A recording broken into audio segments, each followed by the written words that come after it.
नमस्कार मित्रों, मैं संदीप सर आप सभी लोगों को इस ऑनलाइन क्लास में स्वागत करते हैं। मित्रों, आज पढ़ेंगे क्लास 10 की हिंदी गोधुली भाग 2 का जो पहला चैप्टर है, पहला पाठ है श्रम विभाजन और जाति प्रथा। ये निबंध है और इस पाठ के लेखक हैं डॉक्टर भीमराव अंबेडकर। इस पाठ के लेखक है डॉक्टर भीमराव भीमराव भीमराव अंबेडकर। डॉक्टर भीमराव अंबेडकर। मित्रों, हमने इसके पहले एक वीडियो बनाया था जिसमें लेखक परिचय पर बनाया था। अब इस निबंध के विषय में आज हम लोग पढ़ेंगे और समझेंगे कि डॉक्टर भीमराव अंबेडकर जो थे वह समाज के उन पहलू को उठाए हुए हैं जो समाज में कुछ वर्गों के साथ हो रहे अन्याय और उनके जीवन में कठिनाइयों को दर्शाने वाले, तमाम समस्याओं को रखने वाले और एक नौकरी में जीवन भर के लिए बांध देने वाले कार्यों की उन्होंने आलोचना की है। वह कहते हैं कि किसी व्यक्ति को जन्म के आधार पर और जाति के आधार पर किसी काम में न बांधा जाए। अगर किसी व्यक्ति को अगर कोई काम दिया जाए तो उसको रुचि के आधार पर दिया जाए, उस व्यक्ति को मजबूर न किया जाए कि वह अपने जाति का काम करे। उससे रुचि जाना जाए, उससे पूछा जाए और तब उसको काम दिया जाए। और जब रुचि के आधार पर कोई काम करता है तो बेहतर प्रदर्शन करता है। जैसे सचिन को क्रिकेट खेला तो भारत रत्न पाए। तो रुचि के आधार पर काम जो है व्यक्ति के जीवन में निखार लाता है और डॉक्टर भीमराव अंबेडकर इसी का समर्थन करते हैं। और दूसरा बात कहते हैं कि अगर किसी व्यक्ति को जाति के आधार पर अगर काम को दे दिया जाए, अगर उसको उस काम में मन नहीं लगता है तो वह काम नहीं करेगा, उस काम को टालने का प्रयास करेगा। और जब काम टालने का प्रयास करेगा तो वह व्यक्ति स्वाभाविक सी बात है कि आर्थिक रूप से पिछड़ जाएगा। आइए हम लोग इस पाठ के माध्यम से समझने का प्रयास करेंगे। पहले एक संबोधन के लिए एक व्यक्ति को बनाते हैं। उस व्यक्ति को बनाते हैं जिसका नाम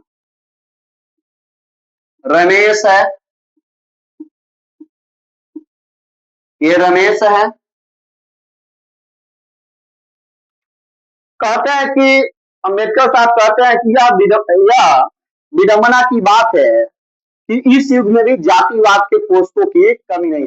आज 21वीं सदी चल रहा है और इस समय भी लोग जातिवाद के समर्थक है। ये जाति, वो जाति, मेरा जाति, तेरा जाति, जाति के समर्थक है। यहाँ तक कि लोग वोट भी अपने ही जाति के लोगों को दे रहा है। वह जाति का जो वोट लेकर गया वह अपने ही जाति के लोगों पर ध्यान देगा कि नहीं देगा, इसकी कोई गारंटी नहीं, लेकिन लोग वोट अपने ही जाति को दे रहे हैं, जाति के आधार पर। उसी को भीमराव अंबेडकर कहते हैं कि आज 21वीं सदी में भी जातिवाद के पोषकों की कमी नहीं। और जातिवाद के जो पोषक है कई आधारों पर जातिवाद को सही मानते हैं। कहते हैं कि समाज को अगर सही से चलाना है तो काम का बंटवारा जाति के आधार पर होना चाहिए। अगर कोई लोहा बनाने वाला लोहार है तो वह लोहा का काम करे, सोना बनाने वाला है तो सोना के काम करे, चांदी का काम करे, सोना का काम करे। ये जातिवाद के पोषकों का मानना। जो वेद पढ़ाने का काम करता है वह वेद पढ़ाए। यह समाज के कार्य कुशलता के लिए आवश्यक है। इस तर्क के संबंध में भीमराव अंबेडकर कहते हैं कि बहुत बड़ी आपत्ति है। यह जो बात गलत है कि जाति प्रथा श्रम विभाजन के साथ साथ श्रमिक को भी बांट देता है। ये केवल जाति प्रथा श्रम को ही नहीं बांटता, काम को ही नहीं बांटता है। श्रम यानी काम को ही नहीं बांटता है, काम करने वाले मजदूरों को भी बांट देता है। उसमें मजदूर कोई बढ़िया काम करता है और कोई मजदूर जो है बढ़िया काम नहीं करता है, तो जो बढ़िया काम करता है उसका लोग मान उसका समाज में मान ज्यादा हो जाता है, और जो काम अच्छा से नहीं कर पाता है उसका मान कम हो जाता है, उसकी आमदनी कम हो जाती है। तो अब इसी मजदूरे में एक उच्च मजदूर हो गया और एक नीच मजदूर हो गया, एक नीच मजदूर हो गया। मित्रों, श्रम विभाजन निश्चय ही सभ्य समाज की आवश्यकता है। मैं मानता हूं कि श्रम का विभाजन आवश्यक है, परंतु परंतु किसी भी सभ्य समाज में श्रम विभाजन की व्यवस्था श्रमिकों के विभिन्न वर्गों के अस्वाभाविक विभाजन नहीं करता। लेकिन विश्व के अगर सभ्य समाज को हम देखें तो वह श्रमिकों का बंटवारा नहीं करता। विश्व के किसी भी पश्चिमी विश्व के सभ्य समाज में देखेंगे तो वह श्रमिकों को बंटवारा नहीं करता है। भारत की जो जाति प्रथा है, जाति प्रथा की एक और विशेषता है, यह श्रमिकों का अस्वाभाविक बंटवारा ही नहीं करता है बल्कि ऊंच नीच करार भी कर देता है कि ये मजदूर ये काम करेगा। अभी मजदूरों में भी ऊंच नीच का भेदभाव कर देता है भारत का ये काम का बंटवारा और जाति प्रथा। डॉक्टर भीमराव अंबेडकर मानते हैं जाति प्रथा को यदि श्रम विभाजन मान लिया जाए तो यह स्वाभाविक विभाजन नहीं है। डॉक्टर भीमराव अंबेडकर कहते हैं कि अगर जाति प्रथा, अगर रमेश जो अगर लोहार जाति का है, अगर इसको लोहा का काम दे दिया जाए तो कहते हैं कि स्वाभाविक विभाजन नहीं है, क्योंकि रमेश से पूछा नहीं गया कि बेटा रमेश तुम लोहा के काम करोगे या पढ़ाने का काम करोगे या अस्पताल चलाने का काम करोगे या ड्राइवरी का काम करोगे,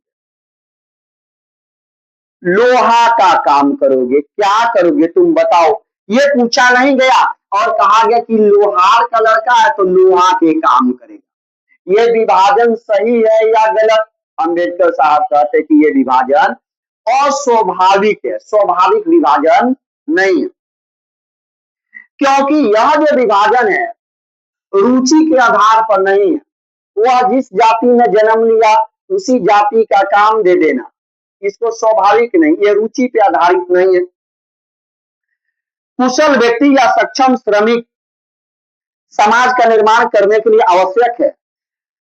आवश्यक है कि हम व्यक्तियों की क्षमता इस सीमा तक विकसित करें जिससे वह अपने पेशा और कार्य स्वयं चुन सके। अम्बेडकर साहब कहते हैं कि समाज और राष्ट्र के निर्माण के लिए, देश को आगे बढ़ाने के लिए कुशल श्रमिक की आवश्यकता है, लेकिन हमको उस व्यक्ति के अंदर, किसी व्यक्ति के अंदर ऐसी शक्ति विकसित करनी चाहिए जिससे वह अपना स्वयं पेशा चुन सके और उस पर पेशा थोपने की आवश्यकता न पड़े।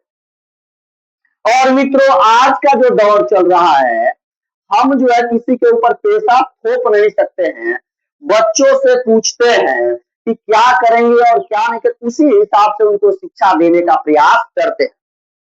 लेकिन कुछ ऐसे आज भी रूढ़िवादी और परंपरावादी लोग हैं, कहते हैं कि न बबुआ तू इंजीनियर बना, बबुआ को मैथ का ना ए आता है ना बी आता है। अगर लड़की हुई पैसा वाला है तो कहता है कि बेटी नीट की तैयारी करो, डॉक्टर बनो, जीव विज्ञान का ना ए आता है ना बी आता है, उसको पता नहीं है कि आदमी में किडनी होता है कि पेड़ पौधा में किडनी होता है। अब वैसे व्यक्ति को डॉक्टर बनने का प्रेरित करिएगा तो उसको बेड़ा तो डुबाइए न देगा, पक्का डुबा देगा। इसीलिए भीमराव अंबेडकर कहते हैं कि व्यक्ति के अंदर ऐसे कौशल विकसित करो कि जिससे वह स्वयं अपना पेशा चुन सके और गार्जियन को ये ना कहना पड़े कि बेटा तुम ये करो, बेटा तुम यह करो। इस सिद्धांत के विपरीत जाति प्रथा का दूषित सिद्धांत है कि इससे मनुष्य की प्रतिक्षण, उसकी निजी क्षमता बिना विचार जाने। अब भीमराव अम्बेडकर कहते हैं कि किसी व्यक्ति को उसका निजी विचार जाने, उसको किसी काम में बांध देना और केवल जन्म के आधार पर ये जो है अस्वाभाविक विभाजन है, जन्म के आधार पे। अब जन्म के आधार पे इस जाति का है ये काम करेगा, उस जाति का है ये काम करेगा, इसके आधार पर अगर बांट दिया जाए तो ये अस्वाभाविक विभाजन है। यहां तक कि बच्चा के गर्भ में आते ही उसके काम का निर्धारण हो जाता था। अरे ये सोनार के घर में सोना के काम करेगा, ये मजदूर के घर में जन्म लिया है, गांव में हल्ला होता है चलो एक और मजदूर पैदा ले लिया, इससे काम कराएंगे एक और मजदूर जन्म लिया।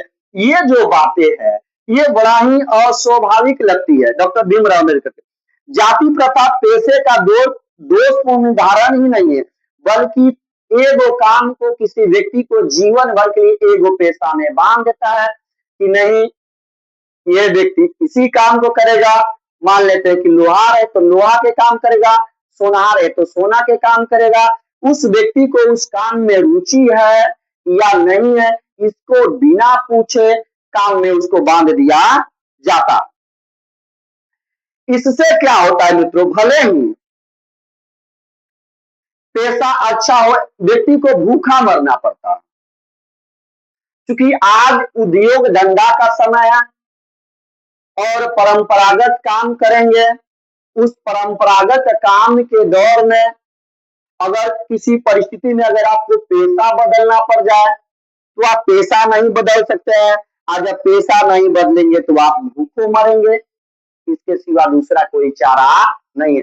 जैसे आजकल मिट्टी के बर्तन का उपयोग कम हो गया है और कुम्हार परिवार के लड़का को केवल मिट्टी के बर्तन बनाने के लिए ही काम में लगा दिया जाए, कहा जाए पुराने पद्धति से काम करो, और आज मशीन का युग आ गया है, वह व्यक्ति तो पिछड़ जाएगा, उसको मशीन अपनाना पड़ेगा, लेकिन उसको रोक दिया जाए। तो इस प्रकार से पेशा बदलने की अनुमति नहीं थे। अगर पेशा बदलने की अनुमति नहीं रहेगी तो व्यक्ति भूखों मर। जो हिंदू समाज है, पहले जानते हैं 18वीं-19वीं शताब्दी में जब अगर अपना धर्म का अपने जाति का काम छोड़ के अगर दूसरे जाति का काम अपना लिया जाता था तो व्यक्ति को समाज से बहिष्कार कर दिया जाता था। बहिष्कार के मतलब कि समाज से उसको लोग छांट देता था, उसके घर में विवाह शादी में कोई नहीं जाता था, उसको कोई पानी नहीं देता था, उसके यहाँ कोई पानी नहीं पीता था, कोई उसको कोई वस्तु नहीं देता था। इस प्रकार की प्रथा, इसी डर से व्यक्ति समाज के बीच में रहने वाला है, इसीलिए उस प्रकार के प्रथा को स्वीकार किए हुए था। जो उसका पिता का पेशा है उसी को मानता था, भले उस पेशा को जानता हो या नहीं जानता। इस प्रकार पेशा परिवर्तन करने की हिंदू समाज में अनुमति नहीं थी, जिसके वजह से बेरोजगारी मुख्य कारण हो गया। भीमराव अम्बेडकर कहते हैं जितना उद्योग धंधा में बेरोजगारी नहीं है, उतना जो बेरोजगारी है जाति प्रथा के हिसाब से। जिस व्यक्ति को अगर किसी काम में रुचि नहीं है, उस काम को अगर करवाइएगा तो वह सही तरीका से नहीं करेगा, और जब सही तरीका से नहीं करेगा तो उसको पैसा नहीं मिलेगा, और जब पैसा नहीं मिलेगा और उसके बाद कुछ लोग पूछेंगे नहीं, और जब लोग पूछेंगे नहीं तो बेरोजगार हो जाएंगे। मित्रों, अगर हमको कोई काम की जानकारी नहीं है, मान लेते हैं कि हमको सोना बनाने की जानकारी नहीं है, हम सोनार के परिवार के हैं, हम पे दबाव डाला जा रहा है कि तुम सोना का काम करो, हम ठीक से नहीं कर पाएंगे, तो क्या खरीदारी होगी? कोई हमको पूछेगा और हम बेरोजगार हो जाएंगे। अगर हमको बेहतर अगर अपने आप को साबित करना है तो हमारे अंदर कार्य कुशलता होना चाहिए। कार्य कुशलता आएगा कब? जब हम रुचि के हिसाब से अपना काम चुनेंगे, तब। रुचि के हिसाब से काम चुनने की बात अम्बेडकर साहब कहते हैं कि समाज में सबसे बड़ी विडंबना है कि किसी व्यक्ति की मर्जी पूछे बिना उसको काम सौंप दिया जाता है, उस काम में उसको रुचि है या नहीं है इसको देखा नहीं जाता। डॉक्टर भीमराव अम्बेडकर कहते हैं कि अगर बिना रुचि को किसको काम दे दिए तो वह काम को चालू भाव से करता है, मन लगा के नहीं करता है। तनी कोई काम करेगा, उसके बाद तनी खैनी बनाएगा, तनी खखारेगा, कोई जा रहा है रमेश भैया कैसे है, ओ वर्मा जी, ओ शर्मा जी, काम करने आए हैं कि वर्मा जी शर्मा जी और खैनी बोलने आए। यही सब कारण है कि आपको ऊपर वाला देखेगा, कहेगा कि ये काम का नहीं है, इसको हटाओ। आज जब हटिएगा तो क्या हो जाएंगे, आप बेरोजगार हो जाएंगे, कॉकरोच हो जाएंगे, कॉकरोच। आज तो देख रहे हैं देश में कॉकरोच की स्थिति, बेरोजगारों की स्थिति। अब अम्बेडकर साहब कहते हैं कि मैं वैसे पहलू पे बात करूंगा, और आप लोगों के मन में प्रश्न उठ रहा है कि अगर मैं जाति प्रथा के खिलाफ हूं